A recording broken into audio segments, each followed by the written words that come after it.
Oke, di video ini saya mau menjelaskan tentang GMB ya, gerak melingkar beraturan.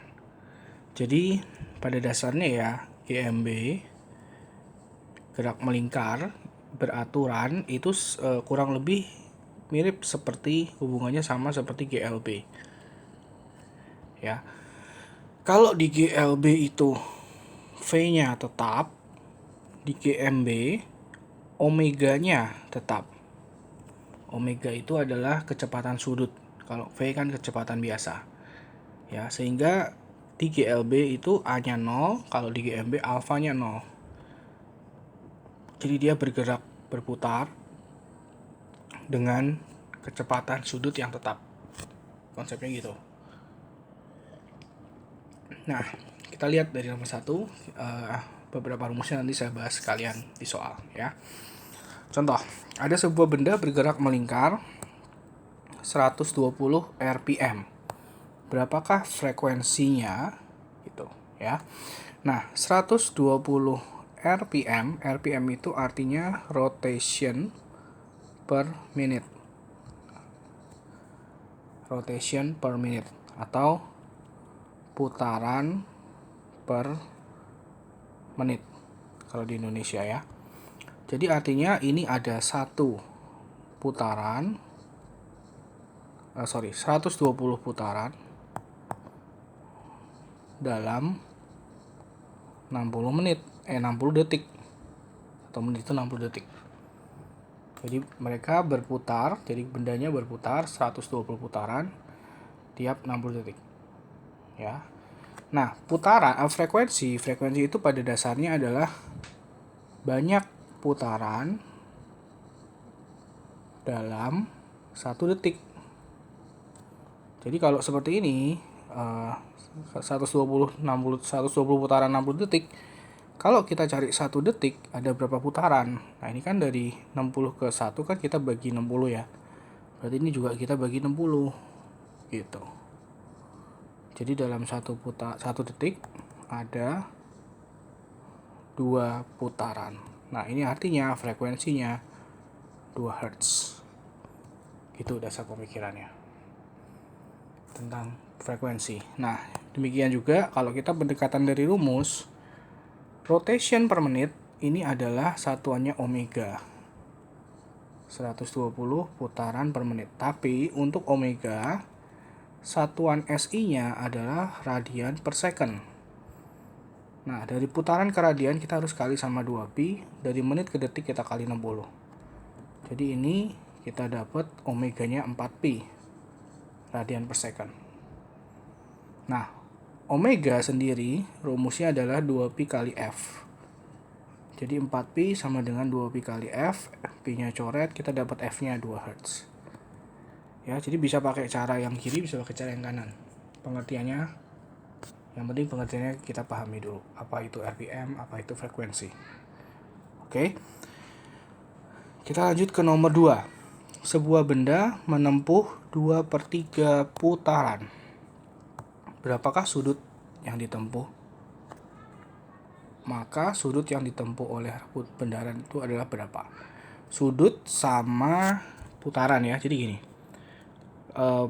Satu putaran itu adalah 2pi radian. Jadi ada di sini kan satuannya radian semua. Jadi untuk gerak melingkar, sudut itu satuannya bukan derajat tapi radian. Ya, satu putaran itu 2pi radian. Jadi kalau ada 2/3 putaran, berarti tinggal dikali ya sama 2pi ya. 2/3 kali 2pi. Berarti 4pi per 3 radian. Gitu. Satu putaran 2pi radian. Ini basicnya. Sama dengan juga bisa juga 360 derajat kalau kita mau ubah ke derajat. Ya, antara radian, putaran sama derajat. Oke, kita lanjut. Nomor 3.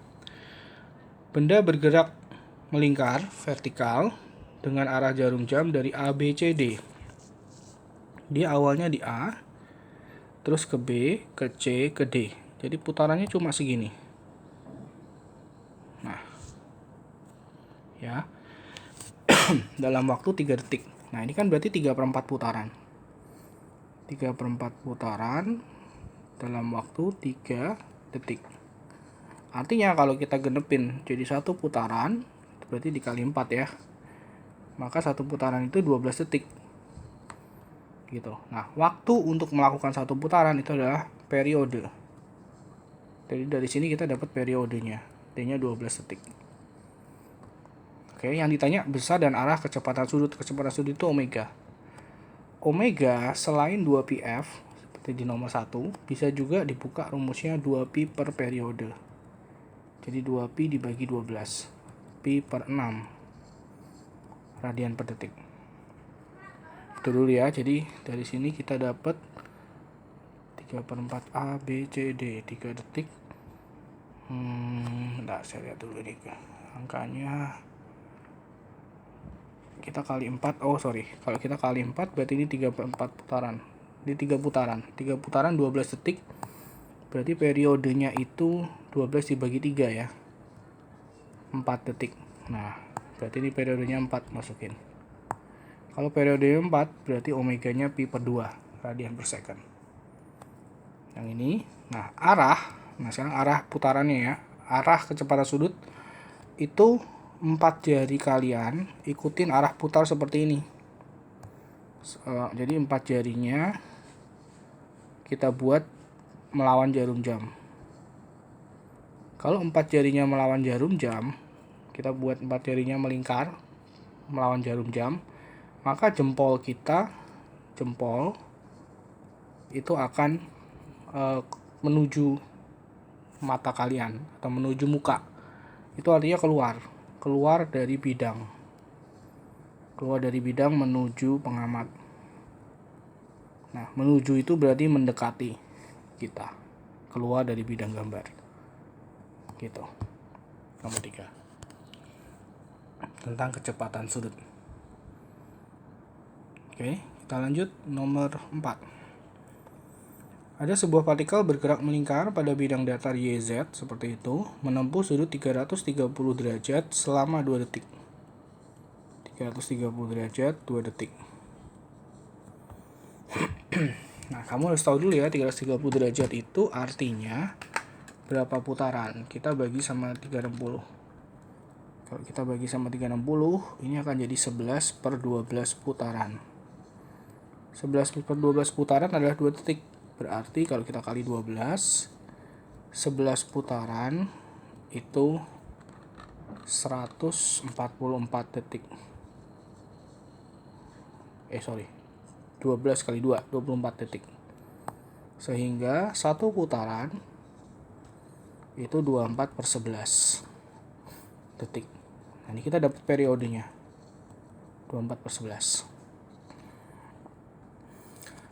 Lagi-lagi yang ditanya kecepatan sudut omega. Omega 2pi dibagi T. Berarti 2pi dibagi 24 per 11. Dari sini kita dapat 11pi per 12 radian per second. 11 per 12. Gitu ya. Nah, arahnya ke arah mana? Kalian buat 4 jari kalian berputar searah jarum jam. Ya, jadi 4 jarinya searah jarum jam, maka jempolnya, kalau 4 jari searah, jempolnya akan masuk ke bidang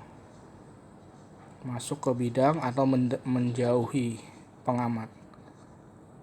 Nah, menjauhi pengamat itu artinya ke belakang, ke depan. Kalau ini pusatnya, ke depan itu bentuknya silang ke arah X yang belakang. Jadi kalau ini X positif, ke belakang itu X negatif. Jadi yang poin 4. Nomor 4. Kita lanjut. Nomor 5. Ada sebuah roda menghasilkan 300 putaran dalam setengah menit. Kita tulis seperti tadi lagi ya. Ada 300 putaran dalam setengah menit. Ini artinya 300 putaran dalam 30 detik.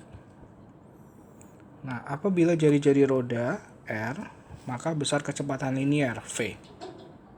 Nah, dari sini dulu, kalau 300 putaran 30 detik, berarti satu putaran akan butuh 300 dibagi 30 ya.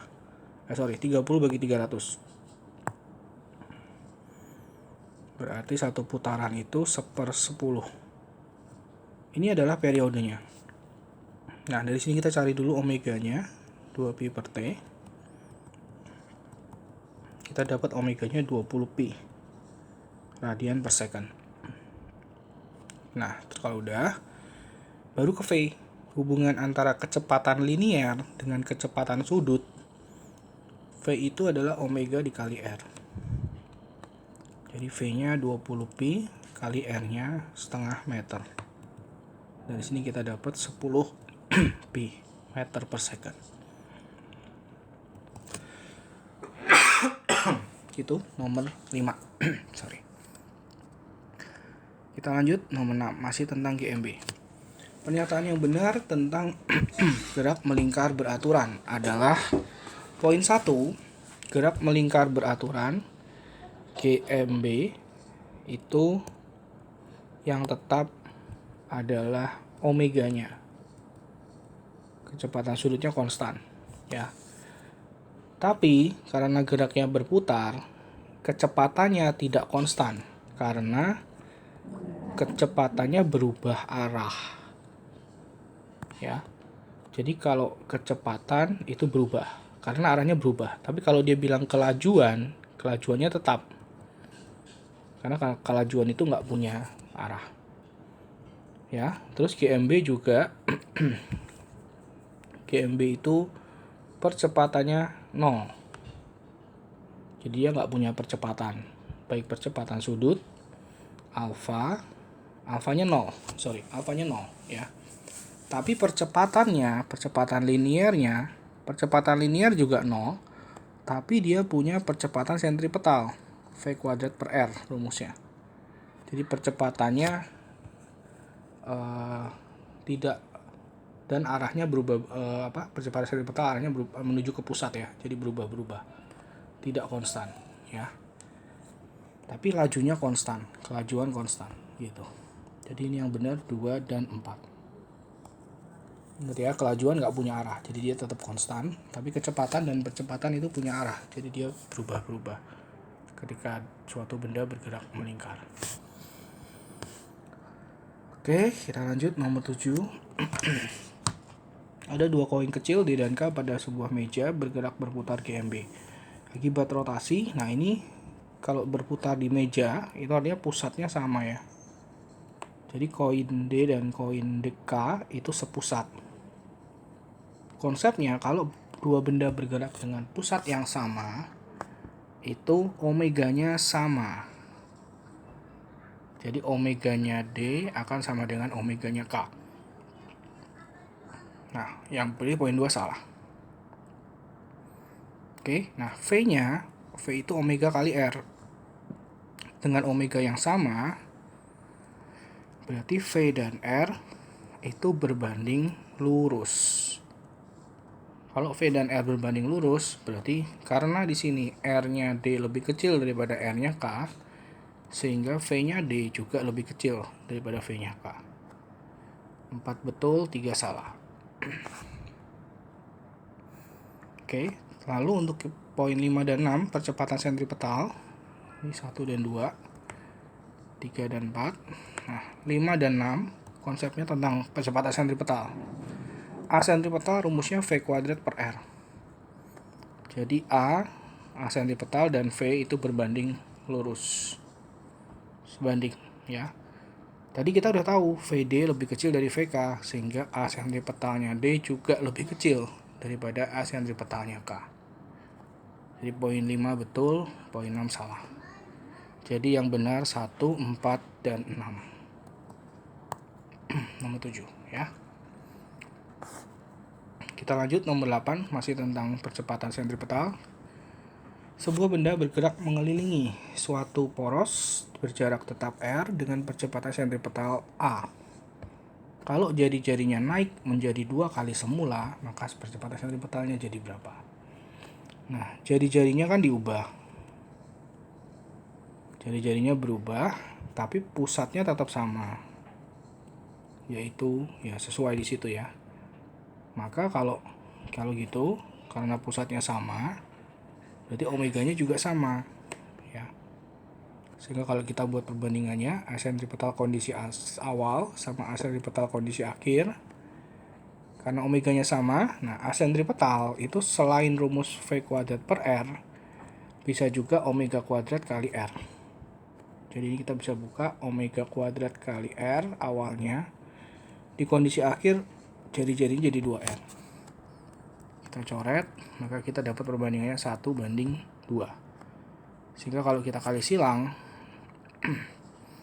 asentripetal 1 sama dengan asentripetal 2 kali silang ya, sama dengan 2 kali asentripetal 1. 2A. Jadi. Oke, kita lanjut masih tentang gerak melingkar beraturan nomor 9.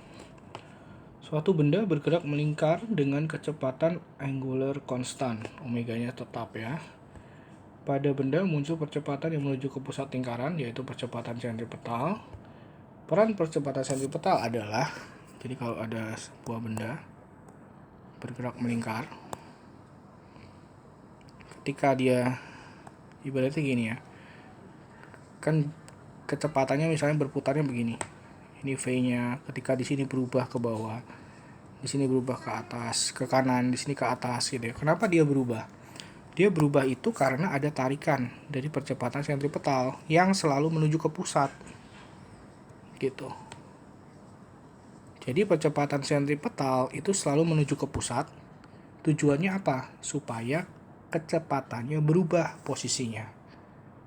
Ya, jadi percepatan sentripetal tetap dia mengubah V supaya menjaga benda tetap di lintasan melingkar. Kalau nggak ada percepatan sentripetal ya bendanya akan bergeraknya lurus gitu, nggak muter.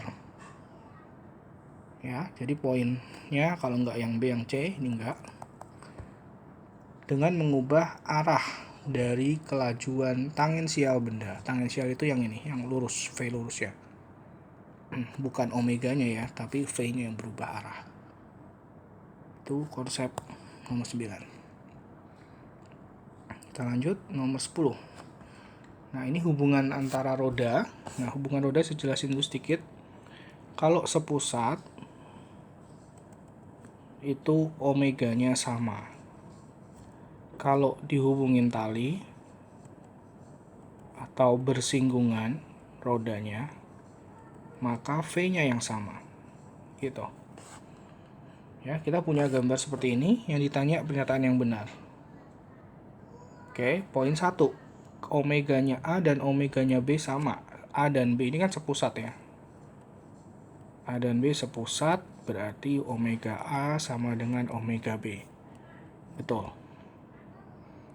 Poin 1 betul. Terus ini ngomongin, kita lihat dulu yang B dan C. B dan C dihubungin tali. Dihubungin tali berarti V-nya yang sama. VB sama dengan VC. Di sini dibilang kecepatan sudutnya sama. Berarti 3 udah pasti salah. Oke. Nah, VB sama dengan VC berarti kelajuan linearnya sama. Poin 4 betul. Tadi poin 2, A dan C. A dan C-nya sama. Apakah sama? Kita bisa lihat dari VA dan VC. Udah pasti beda ya, karena mereka jari-jarinya beda, omeganya beda, jadi nggak mungkin sama. Oke, kemudian yang belum berarti poin 5. Poin 5 dibilang kecepatan sudut omeganya B sama omeganya C. Nah, itu kita lihat dari sini, karena V-nya sama, V itu omega kali R, sehingga omega itu V per R. Dengan V yang sama, berarti omega dan R berbanding terbalik. Gitu ya. Nah, R-nya jelas di sini R-nya B lebih besar daripada R-nya C. Sehingga omeganya B ya, karena berbanding terbalik berarti omega B lebih kecil daripada omega C. Jadi di sini yang benar 1, 4 dan 5. Oke, satu lagi nomor 11. Kalau tadi berhubungan tali sama sepusat, nomor 11 ini Dua roda digambar seperti ini, bersinggungan ya, berarti ya, kayak gear roda. Bersinggungan, roda D diputar dengan omega 75. Omeganya D dia kasih tahu 75 radian per second. R-nya D dia kasih tahu 20 cm, R-nya C dia kasih tahu 50 cm. Berarti omeganya D sama K ya. Berarti omeganya K berapa gitu. Kalau bersinggungan itu V-nya sama. VD sama dengan VK. Jadi V itu omega kan V kan omega kali R. Sehingga omega itu V per R. Nah, kalau kita buka, kita butuhnya V-nya ya, sama ya. Berarti pakai omega aja. Omega D kali RD sama dengan omega K kali RK. Kita masukin. Yang D itu 75, RD 20 cm, RK omega K kita mau cari, RK-nya 50 cm. Dari sini kita dapat omega K 30 radian per second. Oke, kurang lebih seperti ini isinya gerak melingkar beraturan. Semoga bermanfaat.